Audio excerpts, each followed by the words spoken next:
আসসালামু আলাইকুম প্রিয় দর্শক সকলকে স্বাগত জানাই অভিবাসী আপডেটের নতুন ভিডিওতে। যারা এই ভিডিওতে যুক্ত হয়েছেন বিভিন্ন দেশ থেকে, ভিডিওটি দেখছেন ইউটিউব, ফেসবুক দুই প্ল্যাটফর্ম থেকে। আমরা প্রতিদিন আপনাদেরকে এই গুরুত্বপূর্ণ তথ্য ইনফরমেশন দিয়ে সহযোগিতা করে যাচ্ছি।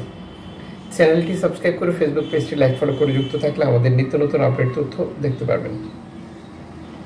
সিআইএফএফ সর্বশেষ মাইক্রো ব্লগিং সাইট এক্সের দেওয়া বার্তা নিশ্চিত করেছে তাদের সর্বশেষ যে 50 জন শরণার্থীকে তারা উদ্ধার করেছিল তাদেরকে নিরাপদে হস্তান্তর করা হয়েছে। ধন্যবাদ জানান এই এনজিও সংস্থাটির জন্য। সর্বশেষ এনজিও সংস্থা যেটা নাদির 112 জন শরণার্থী উদ্ধার করেছিল ভূমধ্যসাগর থেকে, এই অভিবাসীদেরকে নামানোর জন্য যখন বন্দরে আসে, এরপরে ইতালি কর্তৃপক্ষ নাদিরকে আটকের নির্দেশ দিয়েছে। আটকের ব্যাপারটা কিভাবে কাজ করছে যা জানার প্রয়োজন। জর্জিয়া মেলোনি সরকার ক্ষমতা গ্রহণ করার পর এনজিও সংস্থাগুলোর কাজের সীমাবদ্ধতা টানার জন্য একটির বেশি দুটি নৌকা উদ্ধারের যে বিধিনিষেধ জারি করে।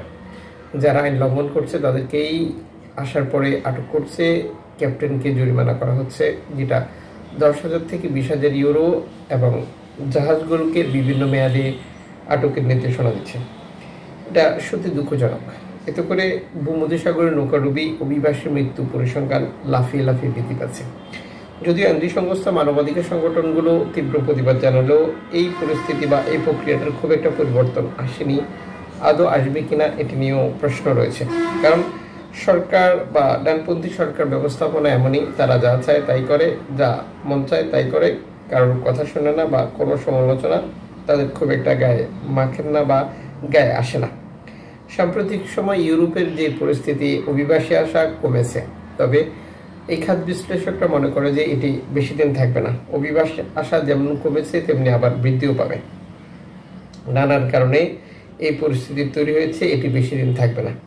এদিকে লুইস মিশেল সর্বশেষ মাইক্রো ব্লগিং সাইট এক্স বার্তা নিশ্চিত করেছে 95 জন শরণার্থী, যেটা লিবিয়া থেকে ইতালি আসার পথে বিপদে পড়েছিল, যাদেরকে উদ্ধার করা হয়েছে এবং নিরাপদ স্থানে হস্তান্তর করা হয়েছে।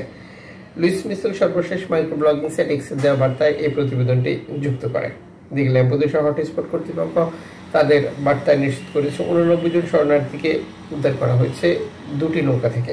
অভিবাসীরা লিবিয়া থেকে ছেড়ে আসিছিল, যাদেরকে উদ্ধারের পর নিরাপদ স্থানে হস্তান্তর করা হয়েছে। বাংলাদেশ সহ বিভিন্ন দেশের অভিবাসী ছিল এই প্রতিবেদনে তা যুক্ত করা হয়েছে। বর্তমান হটস্পটে 426 জন শরণার্থী রয়েছে বলে একটি তথ্য দিয়েছে এবং 300 জন শরণার্থীকে ফেরিতে হস্তান্তর করা হবে বলেও এই প্রতিবেদনে যুক্ত করা হয়েছে। দর্শক, এভাবেই ভূমধ্যসাগর ব্যবহার করে অভিবাসীরা ইতালিতে আসছে, যা সাম্প্রতিক সময় কয়েক গুণ বৃদ্ধি পেয়েছে। শরণার্থী আসা বৃদ্ধি পাওয়ার মূল কারণ হচ্ছে যে বর্তমান সময় ইতালি আলবেনিয়াতে অভিবাসী পাঠানো টোটালি বন্ধ রেখেছে, যার কারণ রোমের আদালত এই সিদ্ধান্তের জন্য ইউরোপীয় আদালতের কাছে তাদের ফাইল ট্রান্সফার করেছে। সেটির রায়ের জন্য অপেক্ষা চলছে।